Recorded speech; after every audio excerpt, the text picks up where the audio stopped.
शिव महापुराण की कथा करेंगे। 3 स्थान का स्पर्श रोग का निवारण कर देता है। 3 जगह पर चढ़ाया गया अक्षत हमारे मन को एकाग्रित कर कर और हमें अपनी मंजिल तक पहुंचा देता है। और प्रदोष और शिवरात्रि के मिलन का महोत्सव हमारे जीवन को आनंदता देता। फिर एक निवेदन करूंगा, जीवन में अगर बहुत तकलीफ है, बहुत कष्ट है, आपको पहले भी कहा फिर कहते हैं, शिवरात्रि पड़ेगी। ये शिवरात्रि निवेदन करूंगा, अगर जिंदगी में थोड़ी सी तकलीफ है, दुख है, कष्ट है, परेशानी है, तो उस शिवरात्रि को हाथ से मत जाने।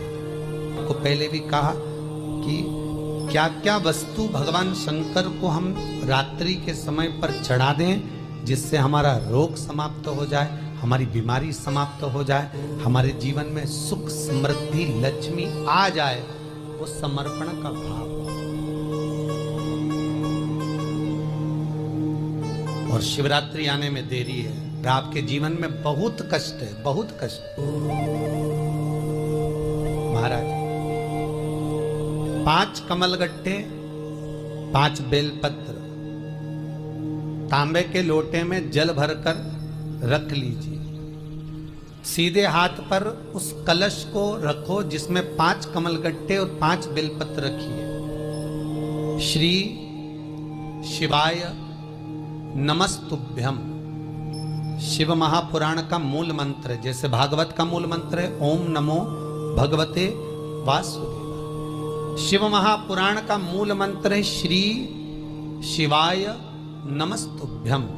इस मंत्र का 5 बार स्मरण कर कर आपको जो तकलीफ है उसको हृदय चित्त से धरकर मस्तक से कलश को लगाकर किसी एकांतेश्वर महादेव पर, एकांतेश्वर महादेव मतलब अपने गांव से, नगर से, शहर से जो बाहर खेड़े में हो, बिल्कुल बाहर, जिस शिवलिंग पर कोई पूजन करने ना जाता हो, एकांत में बैठे हो, जंगल में बैठे हो, कहीं किसी वृक्ष के नीचे विराजमान हो, ऐसे एकांतेश्वर महादेव पर अपनी कामना कर कर वो जल समर्पित कर दो। 1 बेलपत्र, 1 कमलगट्टा उठाकर अपने घर पर लेकर आ जाओ। जो तकलीफ बहुत ज्यादा हो रही है 5 दिन में आपको मालूम पड़ जाएगी, 5 दिन में अंतर आ जाएगा। शिव का अनुमोदन करो, शंकर का स्मरण करो। महाराज शिव का हो, शंकर का, मेरे बाबा विश्वनाथ का स्मरण करो, मिलेगा। फिर निवेदन करूंगा, ब्रह्मा ब्रह्मलोक में रहते हैं, भगवान विष्णु बैकुंठ में रहते हैं। मृत्यु लोक का अगर कोई देव है तो वो महादेव है। पृथ्वी का अगर कोई देवता है तो वो देव अधिदेव महादेव है।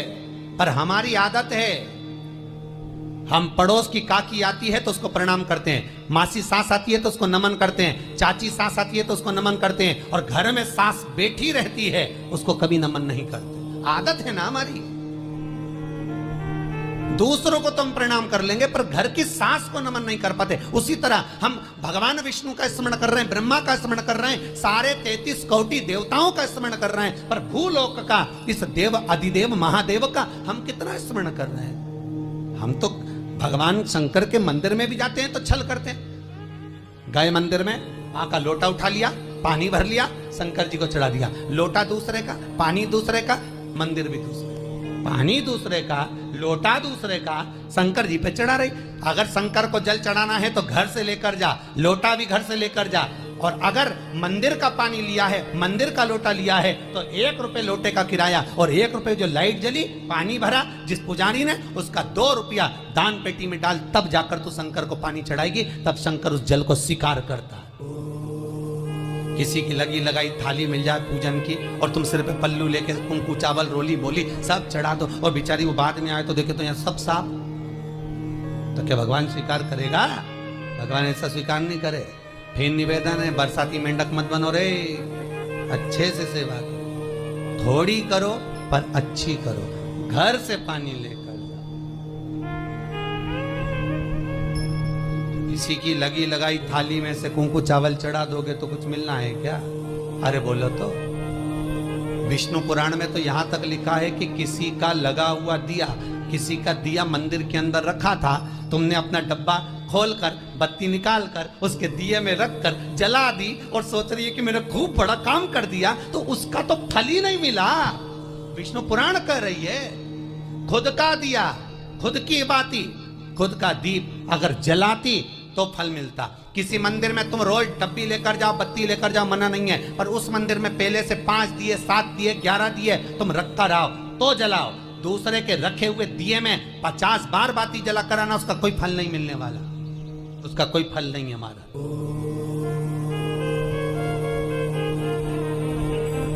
खुद का जल लेकर जाओगे, खुद का लोटा लेकर जाओगे तो फल। यहाँ तो स्वयं भागवत कह रही है, राजा बलि के सामने वामन भगवान कहते हैं, राजन तेरे कमंडल को लेकर आ, उससे संकल्प छोड़, अगर मेरे जल का संकल्प छोड़ेगा तो उसका कोई फल नहीं मिलने वाला। और अगर कोई यहाँ आता भी है तो साथ में पानी की बोतल लाओ, चावल लाओ, पूजा की थाली लाओ, फिर बैठो। अपना संकल्प अपना होना चाहिए, उसका फल हजारों गुना प्राप्त होता है। दूसरे का जल, दूसरे का चावल स्वीकार कर लिया, उससे फल की कामना नहीं है, मिलता। विचार करना कि शंकर भगवान की शिवरात्रि साधना की रात्रि होती है। शंकर भगवान की शिवरात्रि एक आराधना की रात्रि होती है।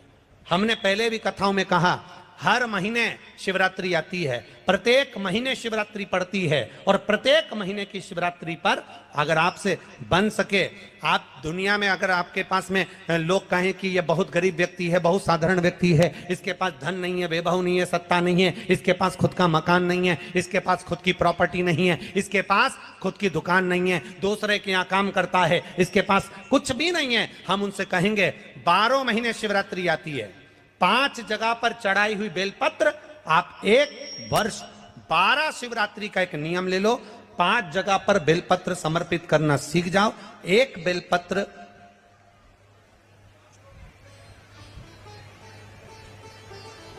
ये शिवलिंग, ये जलाधारी, बहुत ध्यान से देखना, ये चरण जहां से जल नीचे गिरता है, गणेश जी का स्थान, कार्तिकेय जी का स्थान, ये हस्तकमल माता पार्वती जी का हाथ हस्तकमल, शिवलिंग भगवान शंकर का स्थान।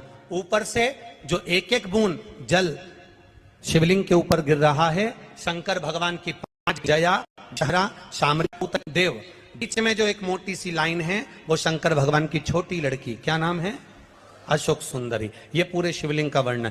5 जगह पर बेलपत्र, 5 स्थान पर बेलपत्र, 12 महीने की शिवरात्रि। आप दूसरे के यहाँ काम कर रहे हो, नहीं है नौकरी, नहीं है काम, दूसरे के मकान में रह रहे हो, खुद का मकान भी नहीं, खुद का प्लाट भी नहीं, खुद की प्रॉपर्टी भी नहीं, बहुत संघर्ष की जिंदगी जी रहे हो, ठेला धका रहे, लॉरी चला रहे, गाड़ी चला रहे, ऑटो चला रहे, अपने लिए करने का प्रयास करना।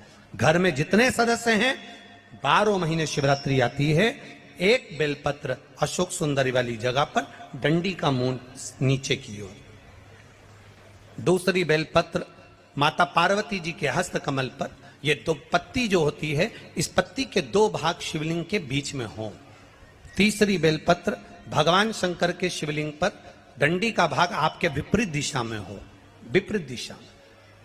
चौथी बेलपत्र भगवान शंकर का जहां से जल बहकर जाता है, जमीन पर जो जल बहता है, जमीन पे से जो जल बहकर जाता है, चौथी बेलपत्र उस जमीन के जल पर जहां से वो पानी बहकर जा रहा है, पूरे शिवलिंग को छोड़कर जहां से पानी जमीन पर बहकर जा रहा है उस स्थान पर। और 5वीं बेलपत्र नंदी का जो पांव ऊपर उठा हुआ है, उस पांव के पास में 5वीं बेलपत्र समर्पित करना। 1 शिवरात्रि से लेकर 12 शिवरात्रि जो 1 वर्ष तक कर लेता है, 1 वर्ष अपनी कड़ी मेहनत के साथ में मेहनत पूरी करना। और ये 5 बेलपत्र हर महीने जो शिवरात्रि आती है उस पे समर्पित करना प्रारंभ कर दीजिए और मेहनत करना प्रारंभ कर दीजिए। आपको आपके कर्म का फल मिलेगा। साल भर के अंदर आप अच्छे बनकर बैठ सकते हो। 1 बेलपत्र, 1 धतूरा, धतूरा जानते हो, अरे बोलो तो जम के, जानते हो ना? एक बेलपत्र, एक धतूरा, एक शमी पत्र। शमी पत्र कितना? एक बेलपत्र, एक धतूरा, एक शमी पत्र और एक सफेद पुष्प, केवल एक सफेद पुष्प। एक आखा चावल का दाना, आखा का मतलब जानते हो? मतलब पूरा सेगा चावल का दाना। एक चावल का दाना, एक सफेद पुष्प, एक धतूरा, एक बेलपत्र, ये सब हाथ में लेकर अगर तुमको ऐसा लगता है कि आपको ऐसा महसूस होता है कि मेरी सारी राहें बंद पड़ी हुई है और मैं जिस काम में हाथ डालता हूँ वो काम आज होता ही नहीं, दिन लग जाते हैं। जब दुनिया के लोगों के पास में सुख आ जाता है तब भगवान मुझे सुख देता है, जब दुनिया का भला हो जाता है तब मेरा भला होता है। भगवान मेरी सुनता नहीं, सब राहें बंद है मेरी, कोई रास्ता सूझ ही नहीं रहा।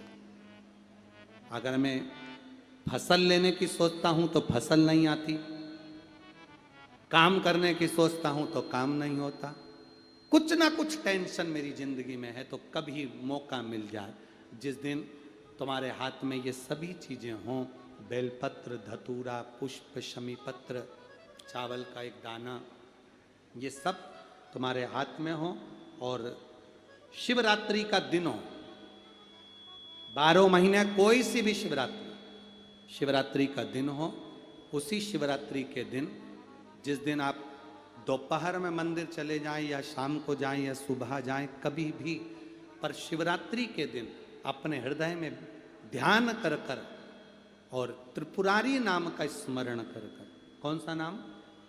त्रिपुरारी नाम का स्मरण कर कर भगवान शिव से अपने मन की बात कहकर, भोला सब दुख काटो, त्रिपुरारी नाम का स्मरण कर कर हाथ में लेकर भगवान शिव के शिवलिंग पर अगर हम समर्पित कर देते हैं तो ये निश्चितता है राहें अपने आप खुलना प्रारंभ हो जाती है और कार्य में सफलता। त्रिपुरारी नाम सुख देने वाला। 3 पुरियों को भस्म करा। 3 पुरियों को भस्म करना मतलब हमारे सामने जो विघ्न आ रहा है, हमारे सामने जो कहीं ना कहीं तकलीफ आती है, उस विघ्न को समाप्त कर दे वो त्रिपुरारी।